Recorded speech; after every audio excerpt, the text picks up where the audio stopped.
शृणुयाम देवाः भद्रं पश्येमाक्षभिर्यजत्राः स्थिरैरङ्गैस्तुष्टुवागुंसस्तनूभिः व्यशेम देवहितं यदायुः स्वस्ति न इन्द्रो वृद्धश्रवाः स्वस्ति नः पूषा विश्ववेदाः स्वस्ति नस्तार्क्ष्यो अरिष्टनेमिः स्वस्ति नो बृहस्पतिर्दधातु।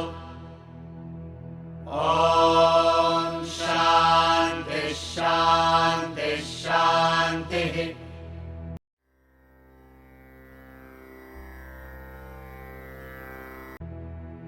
अथाश्वलायनो भगवन्तं परमेष्ठिनमुपसमेत्योवाच अधीहि भगवन् ब्रह्मविद्यां वरिष्ठां सदा सद्भिः सेव्यमानां निगूढाम् यया चिरात् सर्वपापं व्यपोह्य परात् परं पुरुषं याति विद्वान् तस्मै स होवाच पितामहश्च श्रद्धा भक्तिध्यानयोगादवैः न कर्मणा न प्रजया धनेन त्यागेनैके अमृतत्वमानशुः परेण नाकं निहितं गुहायां विभ्राजते यद्यतयो विशन्ति वेदान्तविज्ञानसुनिश्चितार्थाः सन्न्यासयोगाद्यतयः शुद्धसत्त्वाः ते ब्रह्मलोकेषु परान्तकाले परामृतात् परिमुच्यन्ति सर्वे विविक्तदेशे च सुखासनस्थः शुचिः समग्रीव शिरः शरीरः अत्याश्रमस्थः सकलेन्द्रियाणि निरुध्य भक्त्या स्वगुरुं प्रणम्य हृत्पुण्डरीकं विरजं विशुद्धं विचिन्त्य मध्ये विशदं विशोकम् अचिन्त्यमव्यक्तमनन्तरूपं शिवं प्रशान्तममृतं ब्रह्मयोनिम् तथादिमध्यान्तविहीनमेकं विभुं चिदानन्दमरूपमद्भुतम् उमासहायं परमेश्वरं प्रभुं त्रिलोचनं नीलकण्ठं प्रशान्तम् ध्यात्वा मुनिर्गच्छति भूतयोनिं समस्तसाक्षिं तमसः परस्तात् स ब्रह्मा स शिवः सेन्द्रः सोऽक्षरः परमस्वराट् स एव विष्णुः स प्राणः स कालोऽग्निः स चन्द्रमाः स एव सर्वं यद्भूतं यच्च भव्यं सनातनम् ज्ञात्वा तं मृत्युमत्येति नान्यः पन्था विमुक्तये सर्वभूतस्थमात्मानं सर्वभूतानि चात्मनि सम्पश्यन् ब्रह्म परमं याति नान्येन हेतुना। The Upanishads form the highest thought known to mankind. Upanishads deal with the transcendental reality or the self. There is nothing less than that. But as we study the Upanishads here, we have to remember that however much we try, the truth cannot be explained. This has to be reiterated to ourselves time and again. All the explanations given by the masters, it is trying to make us aware or wake us up. It is by going shoulder to shoulder with the master, walking along the path of the truth, can we reach the very source or the origin. Otherwise, it becomes a very a intellectual understanding, which is also required, but we have to always remember that the aim of the Upanishad is to awaken us. It has to get us to that state of enlightenment. It is not merely to understand at the intellectual level. Though all sources of Brahma Vidya is for that, but Upanishad being the main source of this knowledge, and its only aim is that. That is why you will find that in the Upanishads, as we study, it doesn't deal with anything in what we may call as practical. In fact, an ideal way, even for a group like this, is that we get out of the rut of the city and maybe go 3-4 days somewhere to just have, I don't know what you call it, can be a retreat or something, where we cover a particular Upanishad and come. That is a better way than this, than to do a weekly class. But this is what we have got and we have to make the best use of it. But you have to always imagine, as you study the Upanishad, how it was imparted thousands of years ago. And then you will be able to imagine not just the power of the knowledge, but the earnestness and the devotion of the student and the seeker, and the greatness of the master who gives out this knowledge. You have to imagine that probably the Himalayan setting where this class is transacted. You have to imagine the greatness of the student who is a well-prepared student who reaches the master for this knowledge. And you have to always imagine a liberated soul, a enlightened person, just being there all by himself, probably waiting for the right student only. Waiting not in the sense of yearning. He is just there all by himself, independent. And when a right student approaches, he is overwhelmed with a compassion to assist the student, and he gives out the knowledge. This frequency must be always retained while studying, because it is not just you go by word to word meaning and try to understand. Of course, it is all there, very subtle knowledge, and those things are there. But the whole spirit of the knowledge of the Upanishad must never be forgotten as we study the Upanishad. Now, we said in the beginning, when we started the Kena Upanishad, that there are 286 odd Upanishads, and anybody even now can sort of write a Upanishad. There is no hard and fast rule that you cannot. It is said that even during the time of Akbar, he was when the study of Upanishads and other things was explained in the court, he was so impressed by it that he wanted the scholars to compose Upanishad on Allah, it seems. I'm not very sure of the story, but there is a story like this. So anybody can write and give it a title of Upanishads. Nobody has a power or anything to stop, and that is not the way our religion also follows. There is no maxims or mandates or any particular authority who can say this has to be done or not to be done. But traditionally, out of this, 108 is considered very orthodox. It has been celebrated over a period of time that these are sort of authentic of them. And after 108, 11 are considered very powerful. It is not that any other Upanishad is any less. These 11, in fact, it is 10. They say in a way Dashopanishad, plus the 11th one is the Shvetashvatra Upanishad. These have given more prominence and weightage because Acharyas of great caliber like Adi Shankaracharya, Ramanujacharya, etc., they have commented and brought out the truths. See, there is a Upanishad called, I think, Muktika Upanishad. Muktika Upanishad says, if you are courting only Mandukya Upanishad, that is more than enough. It says Mandukya Upanishad's glory is given in Muktika Upanishad. And Mandukya Upanishad is probably the shortest of all Upanishads. 12 mantras. And probably that deals with the highest. If you compare with reference to the subtlety, the waking dream and deep sleep and beyond which what is the Supreme Brahman and the illusory nature of this world is given directly in Mandukya Upanishad, and that is just 12 mantras.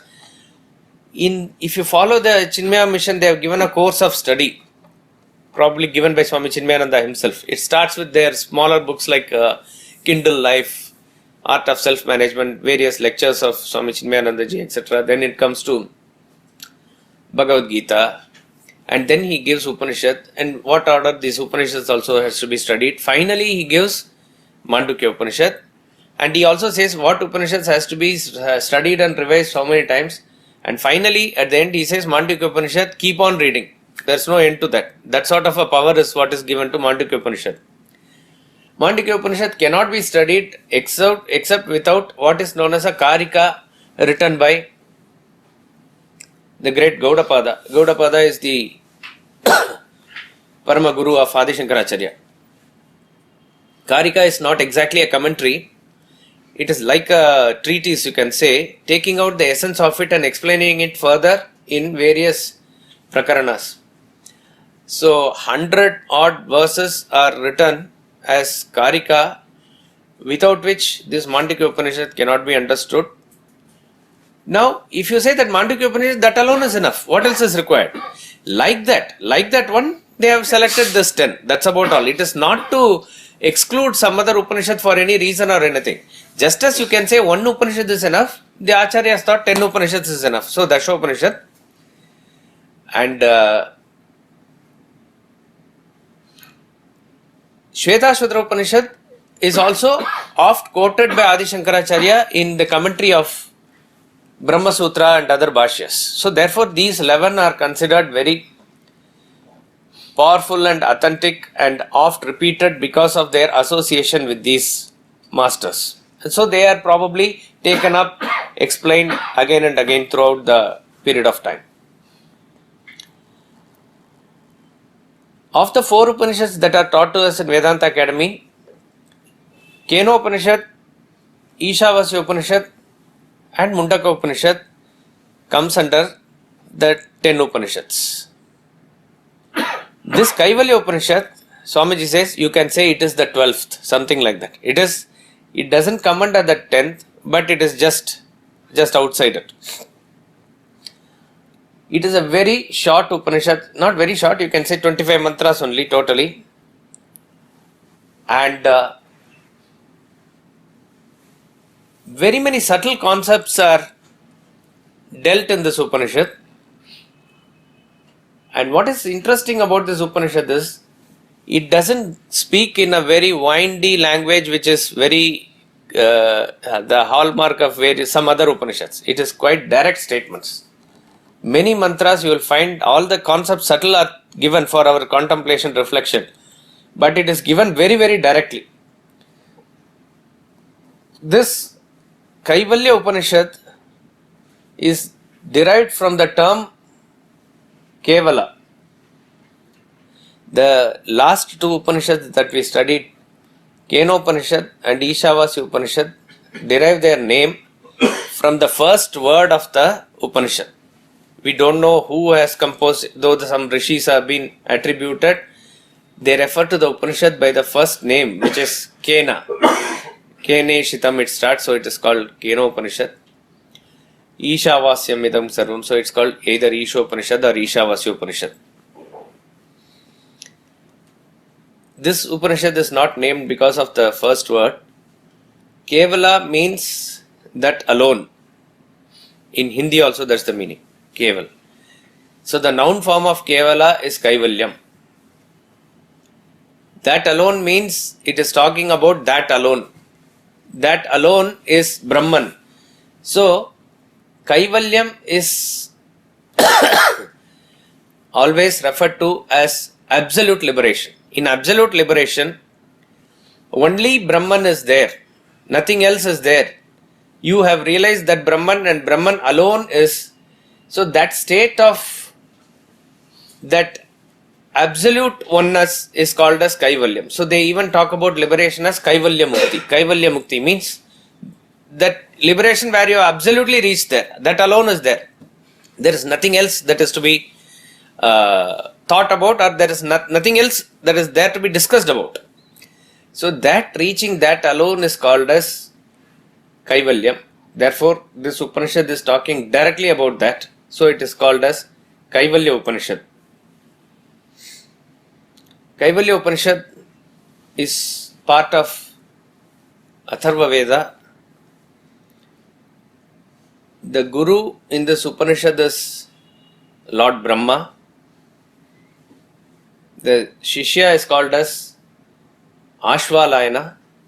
You will find that in every Upanishad there is a Guru and a Shishya. Sometimes they are named, sometimes they are not named. In Kena Upanishad we don't see a name that is given.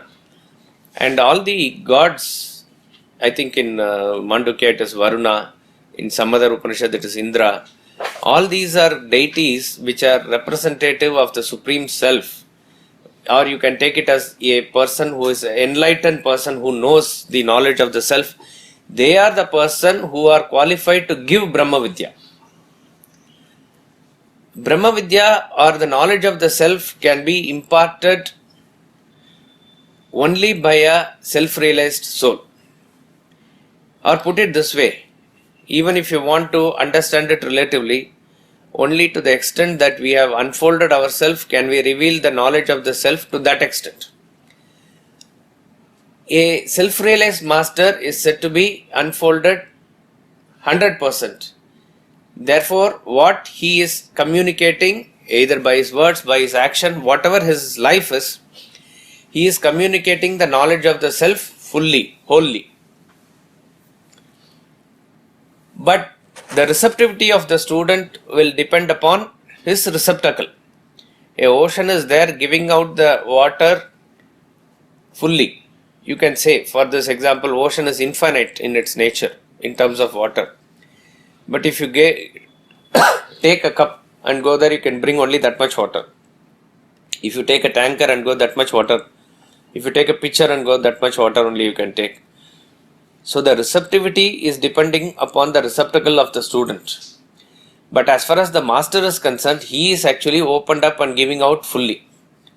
Relatively, if you speak, we are somewhere in between 0 to 100%. Let's say 100% is the enlightened master.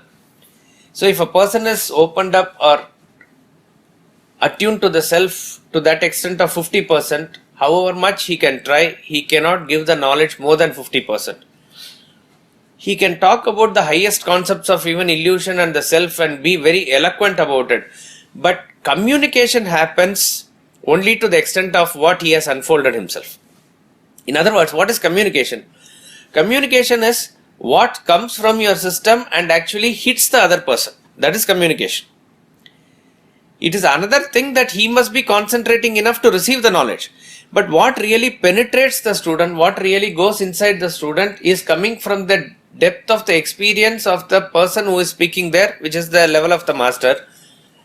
If he is living to life to that extent of his unfoldment, which is 50%, only to that extent the knowledge can come. However, he may try otherwise also.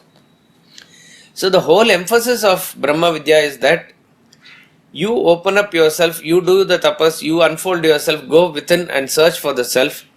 At any point of time, you will be able to communicate whatever you have unfolded. The emphasis is again not on giving lecture or pravachan. The formula is that, again as I say, not necessarily through lecture, you will be radiating that knowledge through your life to the extent that you have unfolded yourself. So here, Lord Brahma, none less than Lord Brahma is the Guru. To him, the great student, Aashvalaayana goes, and you will find that like any other student, he is asking the same question about Brahma Vidya. In Upanishad, the question is about Brahma Vidya only, no other thing. We see a distinct difference in Gita when Arjuna questions.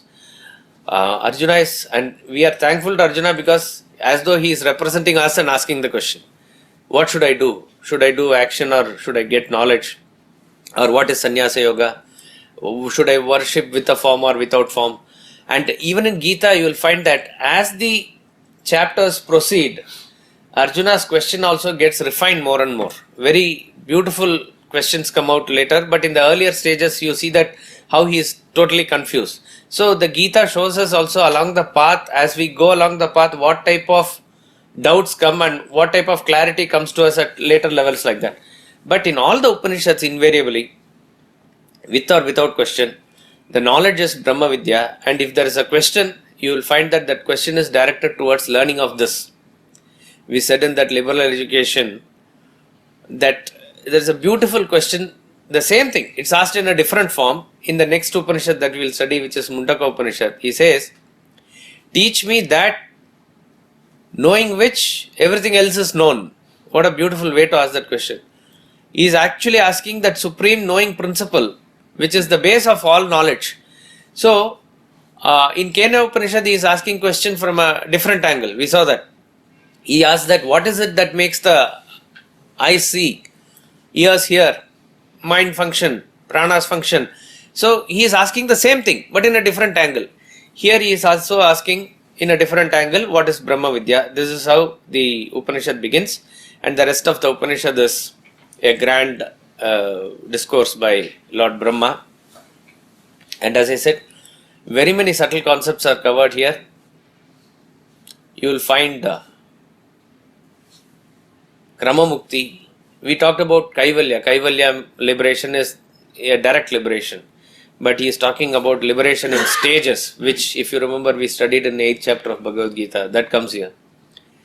And then there are waking, dream and deep sleep that is discussed in somewhat detail. And you have the theory of creation coming in one verse, which is dealt also in Mundaka Upanishad. So there are various concepts that are given, but you will find mostly direct statements worthy of direct reflection. There is no, like Swamiji says, we have not studied Brihadaranyaka and Chandogya and all, gives out the same thing in a very windy way. You need to be of expert caliber, and you have to go through a teacher who is also very expert in teaching that to probably grasp what they are saying. It is just not the word meaning. You will not be able to relate to what they are saying. Suddenly in Brihadaranyaka Upanishad, the disciple is asking, and Yajnavalkya is giving the answer one by one. From where did this come? From moon, from sun, like that he says. Then suddenly he says, don't ask next question, your head will be gone, he says suddenly. You will really not understand why he is saying that. It's very direct statement. Your head will be shattered, like that he says. Don't ask the next question. There is, so you only, those great masters who are trained in the lineage of Upanishads and who have gone through the commentary of great masters probably can do that. But in this Upanishad we find mostly direct statements, but deep statements. They are worthy of reflection. This is the summary of Kaivalya Upanishad. Like every other Upanishad, Swamiji has divided this into 5 topics. Totally 25 mantras are there. The Upanishad is divided into 2 parts. The first part has 23 mantras. The second part has 2 mantras. So totally 25 mantras. 25 mantras are divided into 5 topics. First 5, it is there in the book also. You'll find that all are directly related to Brahman only. The first 5 mantras talk about how to gain the knowledge of the Brahman or reality. Next 6 mantras talk about the Brahman in the manifest and unmanifest form. Next 5 mantras talk about realize that thou art. Even in this mantra, a couple of aphorisms, it comes directly in this Upanishad also. So that thou art comes here. And the 4th topic talks about I am Brahman, which is from 17 to 21, 5 verses. And the last 4 mantras give us aids to realization. So the last 4 mantras, 2 come in the part 1 and 2 come in the part 2. So it's a very simple Upanishad divided into these 5 topics. And like every Upanishad, this also has got a Shanti part. We will begin with the Shanti part. And this is the Shanti Mantra that we will be chanting for all the classes from now on. And this will continue in the next Upanishad also, because for Mundaka Upanishad also this is the Shanti Mantra. We'll begin with the Shanti part.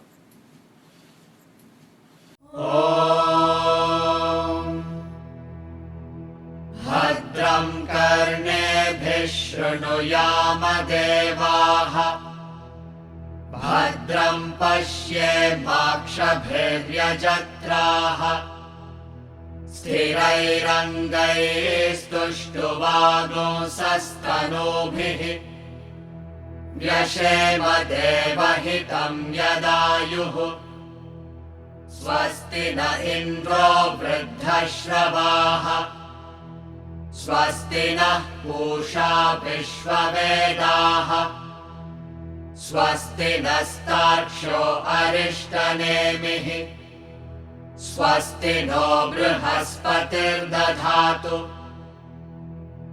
ॐ शान्ति शान्ति शान्तिः ॐ भद्रं कर्णेभिः शृणुयाम देवाः भद्रं पश्येमाक्षभिर्यजत्राः स्थिरैरङ्गैस्तुष्टुवागुंसस्तनूभिः व्यशेम देवहितं यदायुः स्वस्ति न इन्द्रो वृद्धश्रवाः स्वस्ति नः पूषा विश्ववेदाः स्वस्ति नस्तार्क्ष्यो अरिष्टनेमिः स्वस्ति नो बृहस्पतिर्दधातु ॐ शान्ति शान्ति शान्तिः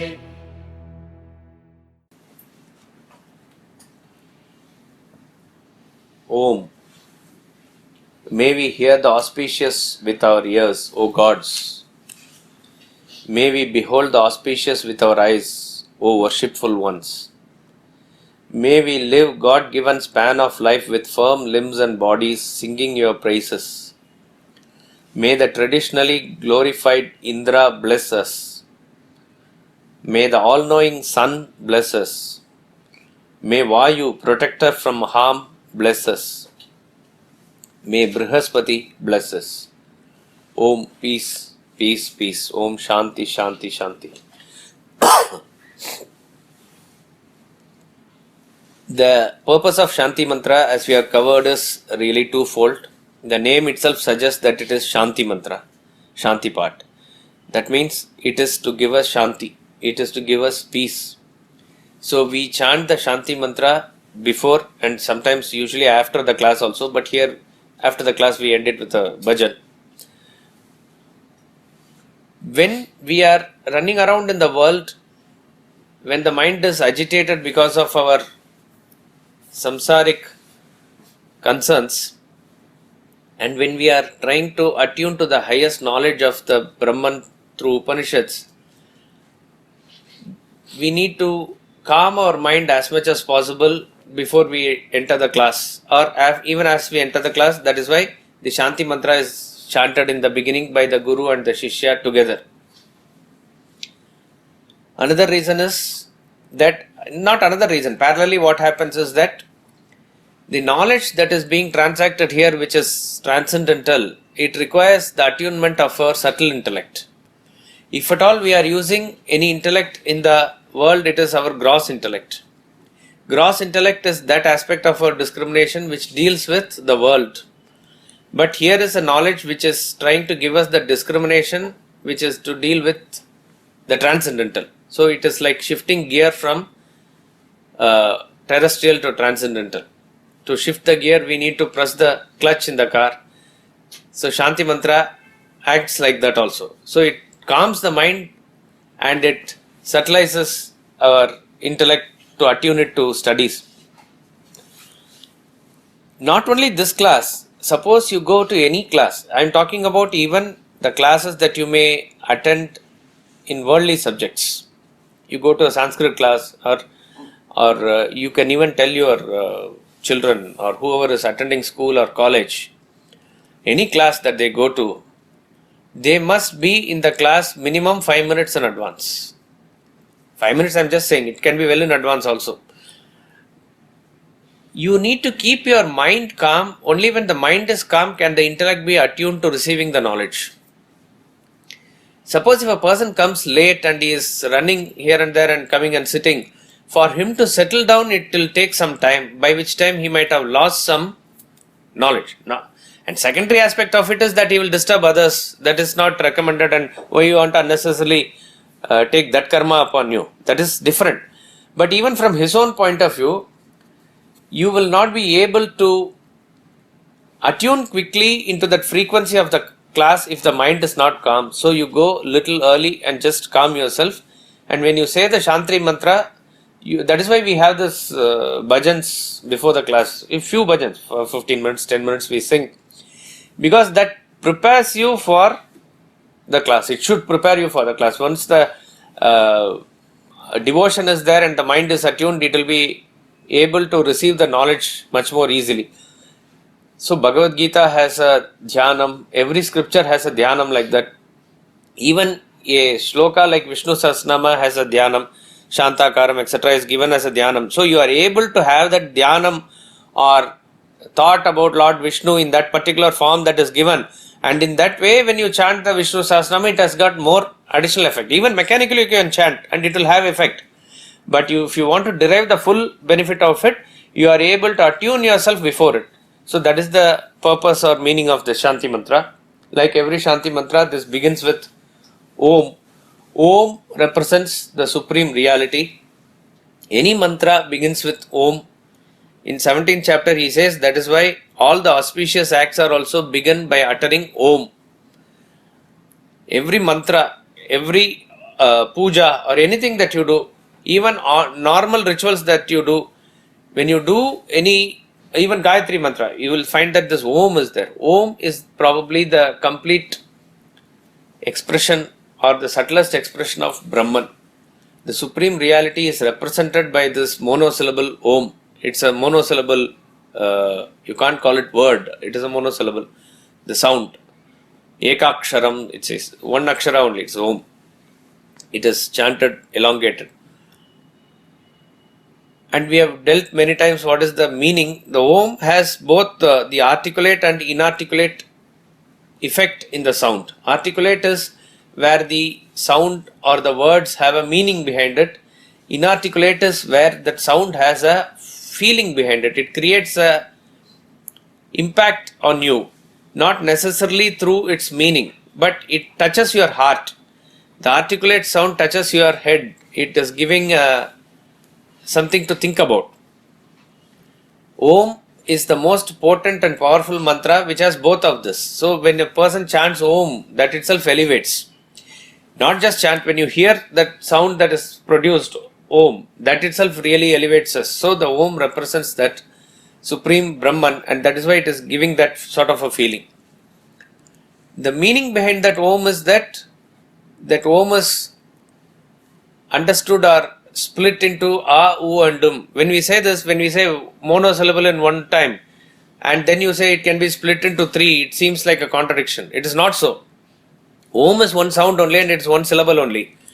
For the sake of our understanding, according to Sanskrit grammar rules, if you split, it does split into these three sounds, A, U and Um. Om is not derived from A plus U plus M. Om is not derived from A, U, Um. It is a natural sound. But if the great rishis saw that it has a great deal of inner meaning hidden in it, that they brought out by this segregation. See, Om is a natural sound. When we say, when a person chants, when you play a veena, the closest to the human voice is veena, when you strike that chord, what comes actually is close to Om. Listen to veena. Or conch when it is blown. In Bengal they do it in puja times and very many times it is Om. So you can say it is a natural sound. It is a very natural sound, Om. And this Om, when we understand it through this splitting into these three letters, A, U and Um, it gives a phenomenal meaning. A represents the waking state of consciousness. U represents the dream state of consciousness. Represents the deep sleep state of consciousness. Now we may ask, why? How? Anybody remembers? Why is A representing waking state? It is spoken when the mouth is fully open. A sound comes, A is the first sound, that is why A is the first sound in any language. It comes out when the mouth is fully open. Like that it comes. when it is partially open or partially closed, oo comes. And when the mouth is fully closed, what comes out is the sound After that, there's no sound.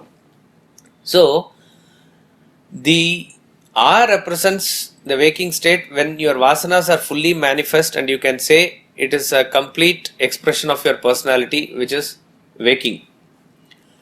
U represents a partial manifestation of your personality where this physical body doesn't participate, but you are creating your own world and enjoying what is known as dream. Dream is represented by U. And represents deep sleep. Is practically nothing. So deep sleep is practically nothing. Only vasanas or no manifestation of your personality. Unmanifest personality is Om as a sound, you can say, pervades all these three. A, U and So Om represents that supreme reality which pervades the waking, dream and deep sleep. What is very interesting to notice, when we write these three letters in Sanskrit or Hindi is same script as Sanskrit, Devanagari script. A stands solid, isn't it? When you write A here, it is like this.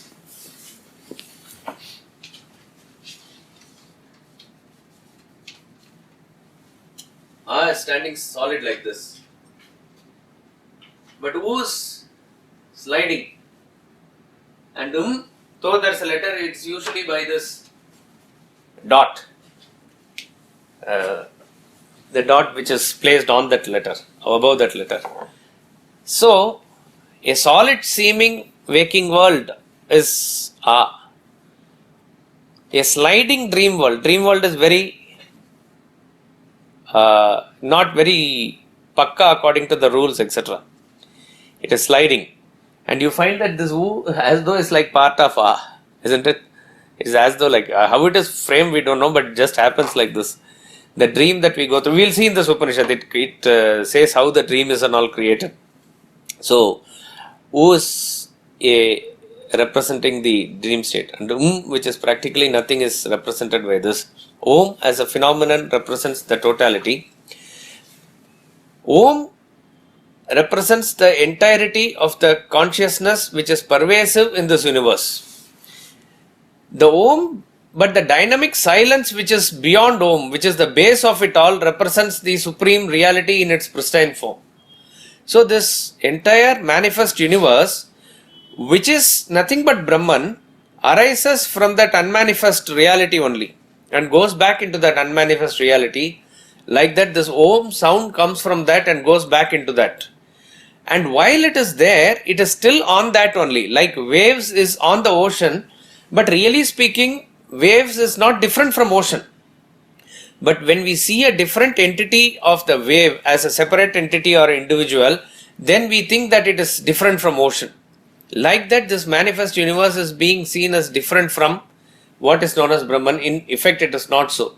So this tattva of Om, when you understand in detail, in fact that is enough. There is no more vidya that is required. Om covers the entire thing, and therefore all the mantras start with Om. So for a highest prepared seeker, this Om itself is very elevating. It will probably raise his level of consciousness. So Om is chanted in the beginning of all mantras. And then you find that this Shanti Mantra is directed towards various gods. The aim of this Shanti Mantra is to create a conducive atmosphere internally and externally to attune us towards the study of Brahman. What is inspiring about this mantra is that, again, go back to what I said in the beginning, that you have to imagine that this class of Upanishads was taught in the Himalayas in that setup. Thousands of years back maybe. And there he is saying, may our ears listen to what is auspicious. May our eyes see what is auspicious. See, if we desperately say that prayer now, we can relate some meaning to it. But what is it that they are going to see something inauspicious there? What sound is going to come which is inauspicious there in that setup? Yet, if they are praying like that, we have to understand how much they care about not even an inch of negativity that they must encounter.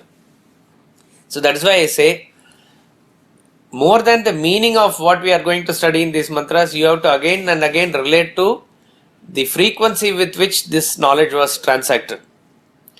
So the attunement of whole personality towards the self is what is given. So he begins by saying that, may we hear that is auspicious with our ears. Always let this ears hear what is really good, what is really auspicious. Bhadram means what is really auspicious, good. And through the eyes, may we behold what is auspicious. Bhadram Pashyema. Usually in the scriptures, ears and eyes are taken, but it is to be taken in terms of all the sense organs.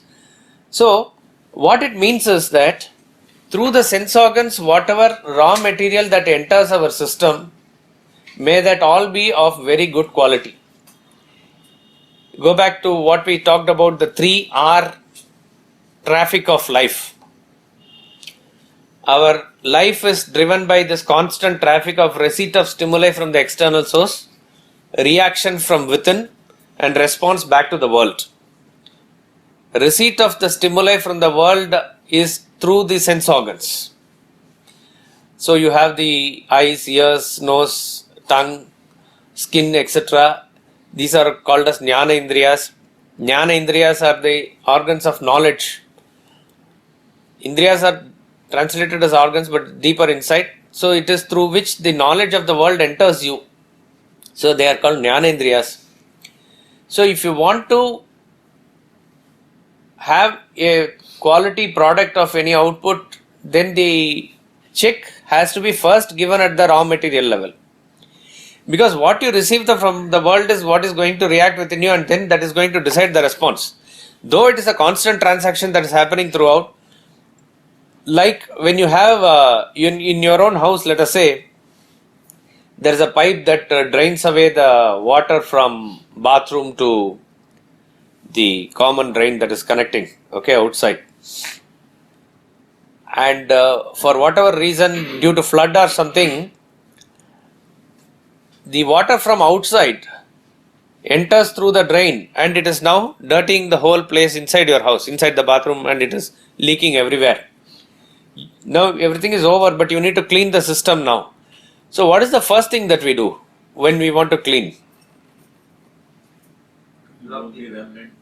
Sorry? Unblock the blocking. Unblock the? Blocking. Which blocking? Whatever. Reduce the level at the outside.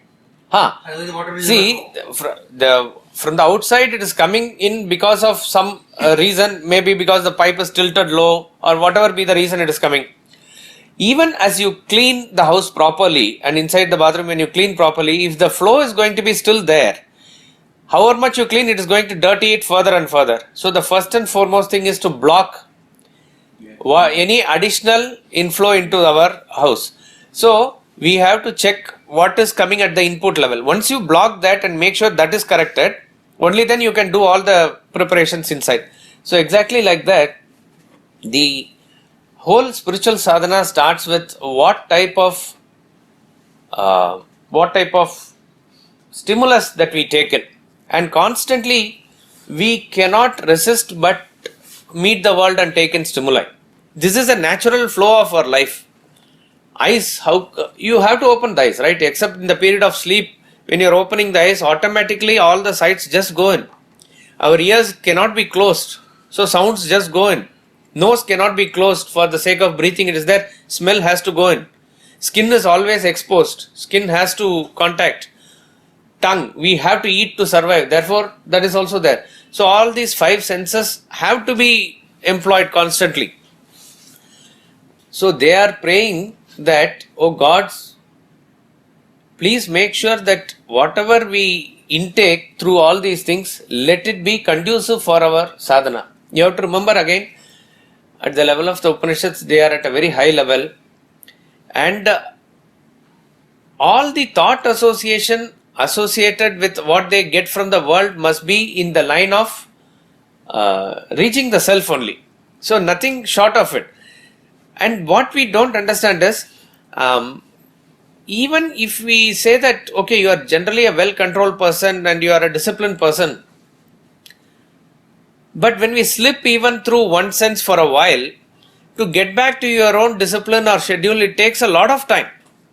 So do not poo-poo or take for granted the power of your senses. In Ramayana, that's why Vali is given very powerful symbolism. I mean, Vali has a boon that he will take away half the power of the opponents when whoever he confronts. Like that is the sense object. Sense object takes away half the power when you confront. See, you can't say that when you have exam, I can watch TV, still I'll try to study. It will not work. The moment the TV is on and the cricket match is on, it will take away half your power. After that, you are sort of a slave to that. You will be dictated terms by that object only. So therefore, Rama hid behind the tree and shot. If you take this story, this is the symbolism you can derive out of it. That you have to attack the sense from withdrawing and then attack it. That is the symbolism that is given. So here so what ideally this prayer refers to is that give us proper satsang at all point of time. This is the prayer that most great people, even renunciates, ask for. When they say it is, you have to understand prayer is not asking for something in terms of beggary as most people do. It is just that their thought is in terms of what is ideal for their realization. So Adi Shankaracharya says in Bhajagovindam, Satsangatve Nisangatvam, the whole schedule or the whole progress starts with satsang. It is by the good karma of past many lives that we even get into satsang. Then through that we will be introduced to that Sadguru who is going to guide us. But the whole process starts with satsang. Satsang is commonly understood as a class like this or a satsang of a bhajan or something where good people are there, or even people of whatever frequency at that point of time their sattvic tendencies are coming. That is called as real satsang. So never leave satsang. This is the general meaning. But you can also extend satsang to have association with all other areas of your contact also. The type of food you eat, that is also must be good.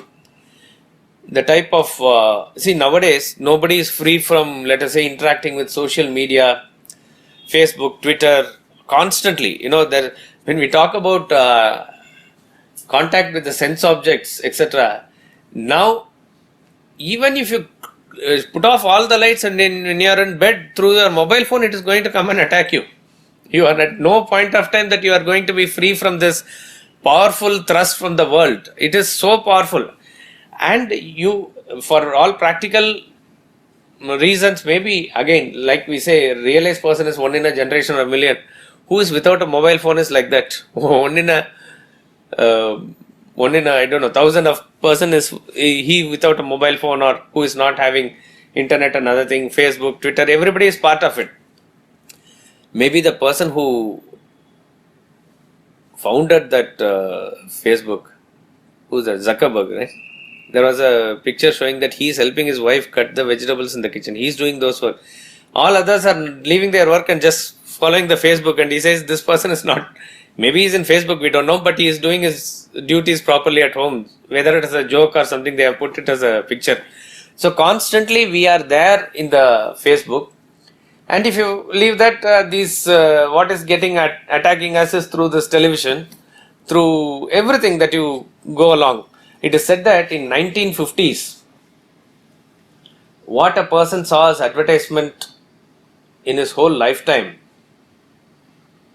in less than 10 months of our life, now we see that much advertisements. And all the advertisements are to tantalize our senses, nothing else. So there's constant attack. And not only that, when you talk about, even we say we need to be informed, and you watch news channels and other things, so much of negativity and so much of, chaotic discussions and everything enters us constantly. And all this is not that we are discerning into what is right and wrong in that. It is constant barging serials or movies or everything for that matter. It is what is entering us is a barge of negativities. So we have to be very, very careful. So as I said, even if you don't have a choice that you are in Facebook or Twitter and those things, be very careful as to who you associate with. That's why I said technology is like a weapon in your hand. You can use it in whatever way you want. Be very careful in associating with the right persons also in that, if you need to. Blessed are those persons who can really do without all those things. Okay, but even if you need to, even if you want to speak in the phone, just be short with that conversation to the extent that it is required. So be very, very careful of what really enters into your system. So the prayer to gods is, since it is the power of the nature that it is entering our system, they are worshipping that power which is behind all this nature, that may our ears hear only what is auspicious. May our eyes see only what is conducive for our growth. May we see only that auspicious. And this is interesting, even in Kena Upanishad it came that they are talking about well-being of the body and the limbs. Thirai rangai stuštuvagum sastanubihi.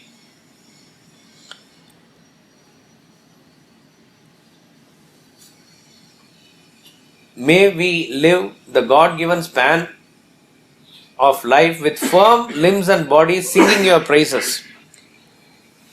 In the Kena Upanishad, the invocation mantra said the same thing. Apyayantu mamangani vak pranas chakshus srotamato balam indriyani cha sarvani. May our eyes, ears, prana, everything be strong, wax strong. May the limbs wax strong, they said. What is the reason?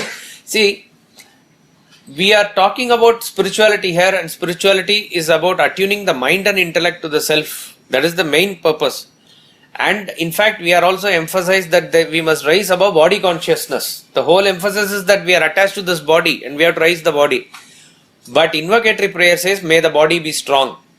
So there is a slight difference between, even in the normal terms, what is body consciousness and health consciousness. Here also he is not praying for good health or anything for any other purpose. Not to be a Mr. Universe or Miss Universe or anything like that. It is to sing your praises, he says. So unless otherwise the body is kept in proper condition, you will not be able to do the sadhana properly. Sharira madhyam khalu dharma sadhanam, says another scripture. I don't know, Bhagavad or something it says. It is only through the body as a vehicle that you can do even what is dharma. So therefore, if you have a car which is necessary, it must be available for you at the right time to go urgently anywhere. It must be therefore kept in proper condition. At any point of time, it must be good enough to take you. To that extent, you maintain that vehicle. Exactly like that. If you want to even sit in a class like this, if constantly there is a back pain or some other pain, we will not be able to concentrate in the class. Even if you want to do some karma, etc., to that extent the body must be alright. So, that is why minimum amount of exercises, yoga, pranayama, etc., they are all recommended.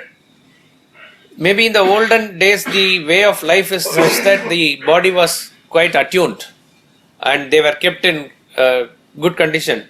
The modern lifestyle is in such a way that in the comforts of what we undergo, the body is not automatically given proper exercises.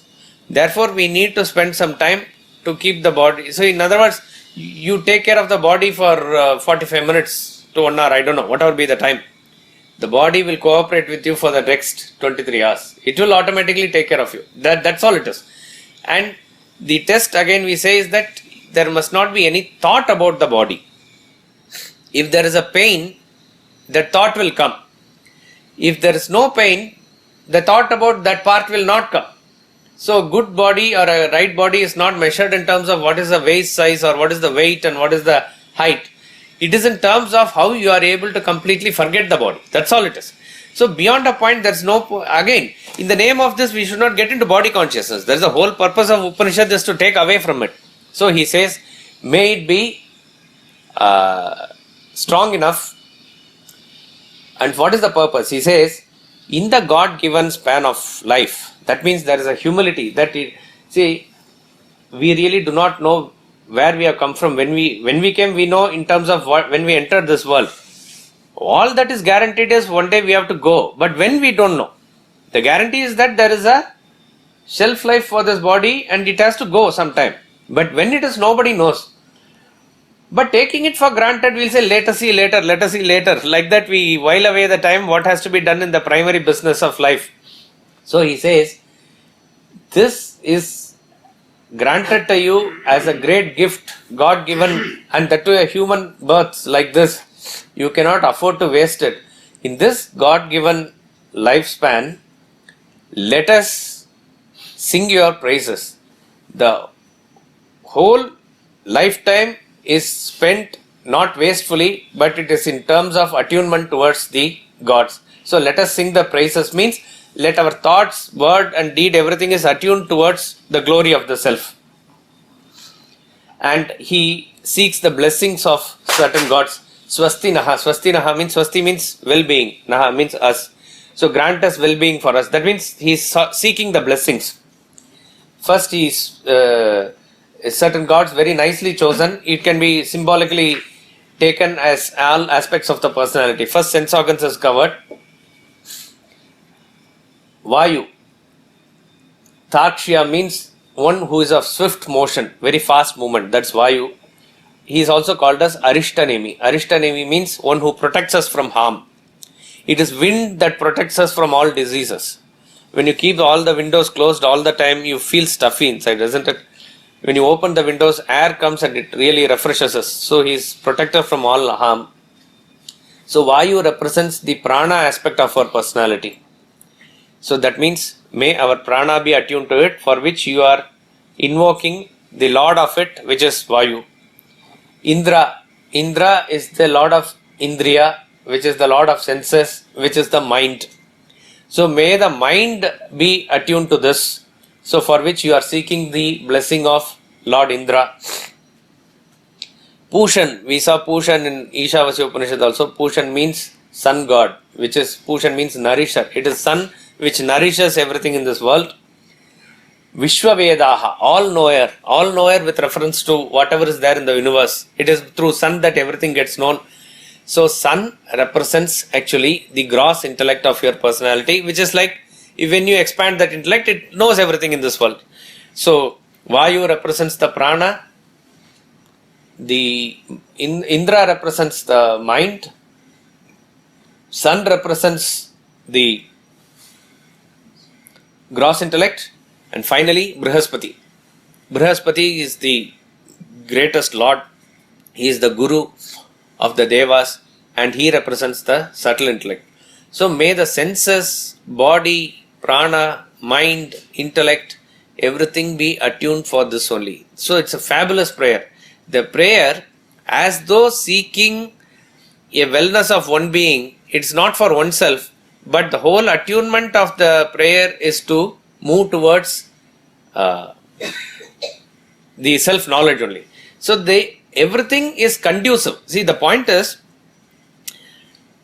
the Brahma Vidya is to be given by the teacher and you are going to receive it with attunement. For attunement, there has to be removal of obstacles at all levels. So let the obstacles be removed at the level of the senses. Let there not be any pain or anything in the body. So let the obstacles be removed at the physical level. Let there not be any disturbance at the mental or intellectual level. Let the prana, the shakti which joins all these things, let that also be free flowing.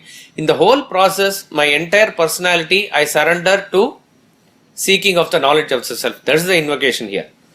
And like every Shanti Mantra, this also ends with 3 times Shanti.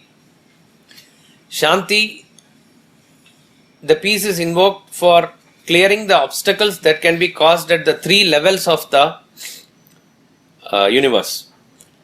It is called as Adi Daivikam, Adi Bhautikam and Adhyatmikam. Adi Daivikam is the disturbance caused at the cosmic level as though by gods. Disturbance like a lightning or thunder, all these are also disturbances. So we say this Shanti aloud that may there be peace at that level, at the cosmic level. Then the middle Shanti is somewhat in a lower tone. This is external disturbance. May there be, probably in the old days when they said that let there not be rain or dampness or insects or various other things that are there. We can say let the traffic be alright, let there be no mobile phones around. These are the disturbances at the external. Let there be no power shortage. So why all this is not because just we are doing a very, very important thing. That is the conviction. All the Shanti mantras, though with humility it is a prayer, it is not any demand but sort of a command. Let there be peace, because I am doing the most important thing is what the seeker is feeling. So let there not be any disturbance around me at the external level. And finally, Shanti. Internally, in a very whispering tone you say, because other disturbance come from within you. It can be physical troubles or any mental agitations that can cause a disturbance. As we said, if there is a ache in the body, then that will disturb. So may there be peace at all levels. When a person is earnestly seeking to study this with conviction, when he says, actually there will be Shanti. Because it is the intensity with which you desire something, and for a noble purpose like this, that it is going to happen. How this actually desires and all happen, it is beautifully given in the next Upanishad when we study. So therefore the whole idea of the Shanti Mantra is to attune us to the knowledge of the self here. Om, may we hear the auspicious with our ears, O gods. May we behold the auspicious with our eyes, O worshipful ones, Yajatraha, those who are worshipped by Yajna, they are Yajatraha. May we live God-given span of life with firm limbs and bodies, singing your praises. May the traditionally glorified Indra bless us. May the all-knowing Sun bless us. May Vayu, protector from harm, bless us. May Brihaspati bless us. Om Shanti Shanti Shanti. We'll conclude. Yes, sir.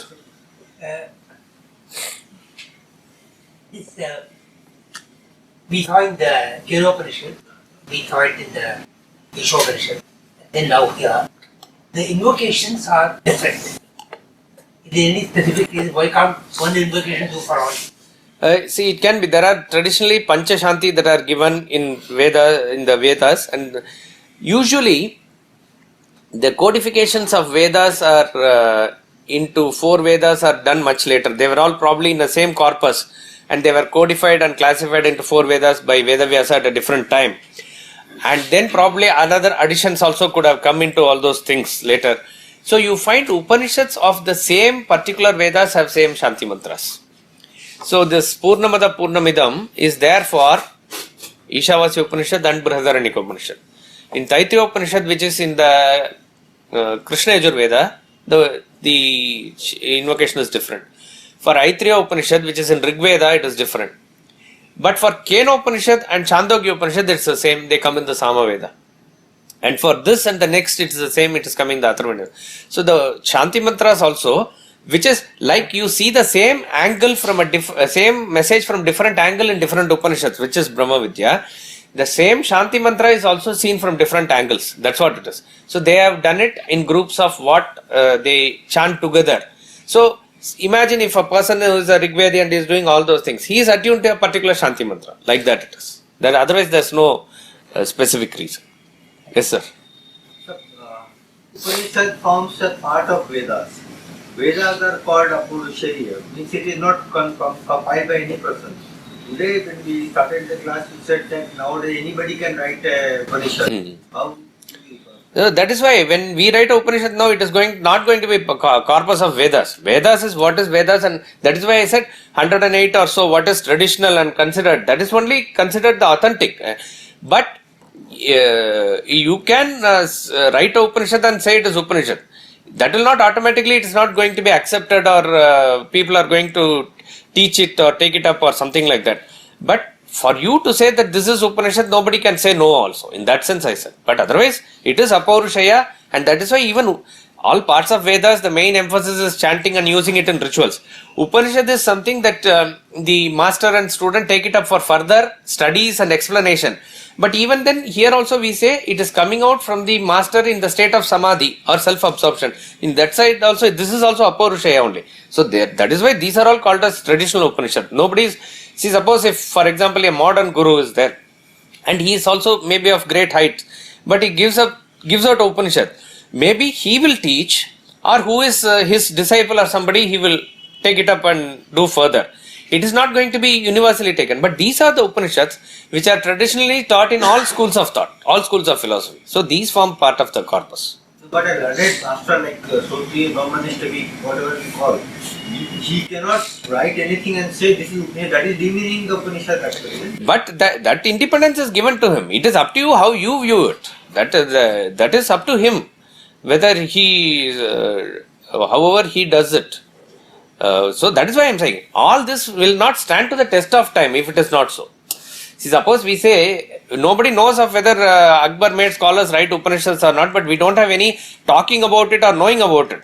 So that will fade away by time by itself. But even after thousands of years, if these Upanishads are standing, they stand to the test of that credibility only. Yes, sir. When these Upanishads were written, so I don't know, maybe the population of the world was 15 crore, 20 crore, whatever. Today we are 7 billion plus people. Technology has increased, like you said, Facebook, Twitter. So what I'm trying to say is the interaction of mankind has increased. So the input of information that we are getting also deteriorated. The input of Information that we are getting, or raw material which you spoke about, it has also deteriorated over time. So my question is, has our ability as mankind, as human beings, also increased in that proportion to absorb that deterioration, or that has remained the same? So we have to improve to that extent to get now enlightenment. But then it becomes a very, well, the fact that I could not get enlightenment in maybe Vapar Yoga or whatever, but I'm still there, that means I've been there for hundreds of janmas. So when I could not get enlightenment that time, so now getting it becomes more difficult unless my ability also is improved. See, as far as the enlightenment and the percentage is going, it will operate between a range, high and a low. This applies for all periods of time. It is not that probably even in Upanishad times or something that everybody was enlightened or there is a great percentage or something. The persons who are following but the point is, whoever is not enlightened, there could be a bigger percentage who are following the dharmic way of life in the society. All that is possible.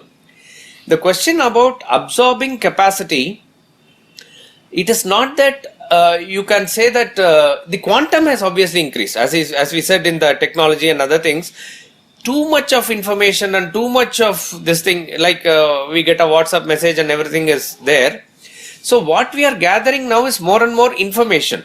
The capacity to think and reflect over it, that capacity of our intellect within, we cannot say that it has deteriorated, because the capacity of our forefathers we also have, and the next generations and generations further also will have. But obviously what has changed is that attunement of that capacity towards the law of nature, that has changed. In other words, because of too much of information from the world, the discrimination, if at all we use, and thinking and other things is mainly towards the worldly things and worldly activities. So even if a person has to think in terms of how to kill an animal very, very scientifically so that it doesn't produce any unwanted, if a goat is cut in front of other bleeding goats, it produces certain, I don't know what it body produces, it's not good for the thing. So they cut it in such a way that it doesn't know, etc. All this is also thinking. So what has crept into our system is based on our selfishness, the thinking capacity and power and the ability to create, everything is totally confined to the realm of the world only. So there is no time or inclination for us to invest in the transcendental. This proportion we can say has comparatively changed, comparatively altered. But the capacity is still there. So if we are able to withdraw our power from here and apply it the same thing here, it is probably that we will progress further. So can I say, from what you said, that our Viveka has to improve now further? Yes, it is Viveka, and we are going to see in the next mantra Viveka, which is the real discrimination. That the real discrimination between what is permanent and impermanent. So since our mind is preoccupied in the world, we don't have time or inclination for this. But it is actually that which has to improve. In fact, this time I'll just say this, that Swamiji's lecture this time here is on Viveka and Vairagya, one of the beautiful topics. See, nowadays couple of old topics of the Guru Purnima is repeating. In Bangalore, power of devotion. In Bombay, what is it? I think obstacles in spiritual path, which was given in 1985. And in Calcutta is giving Viveka and Vairagya. It is the very important thing. So that is why jnana that we gain, without that Vairagya, without that dispassion or detachment, it will not take us anywhere. So the sadhana is to integrate knowledge with our practice. That's how it should go. So the capacity in us is there. We have to change it, change the direction towards the sun. Sir, you said something, sir. Does that mean that from Vivek, Vairagya comes? It does. We are going to deal with it in detail next class because it is directly coming in this based on one important word. First mantra is very interesting. I'll leave you with this thought. Read the translation of the first mantra, doesn't matter. It says, then Aashvalaayana went to Brahma, etc., etc. Then means what? There must be a continuity. Then only you can say then. But in the Upanishad, starts with the first mantra and he says Atha. Atha. Atha means apram. Then Aashvalaayana went to etc. So that word then is a very important word. What that word then means, it's very interesting. We'll take it up in the next class. Now, permission. We'll conclude with the bhajans here.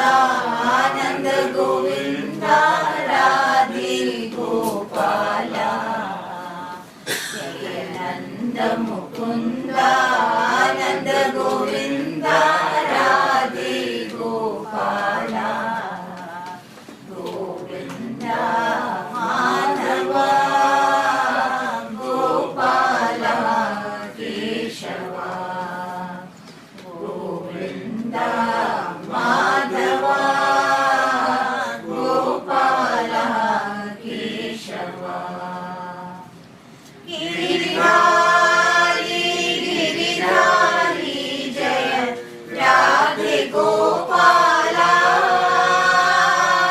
Giridhari Giridhari Jaya Radhe Gopala Ghanshyam Shyam Shyam Jaya Jaya Radhe Gopala Ghanshyam Shyam Shyam Jaya Jaya Radhe Gopala Jayananda Mukunda Ananda Govinda Radhe Gopala Jayananda Mukunda Ananda Govinda Radhe Gopala Govinda Madhava Gopala Keshava Govinda Madhava Gopala Keshava Gopala Keshava Gopala Keshava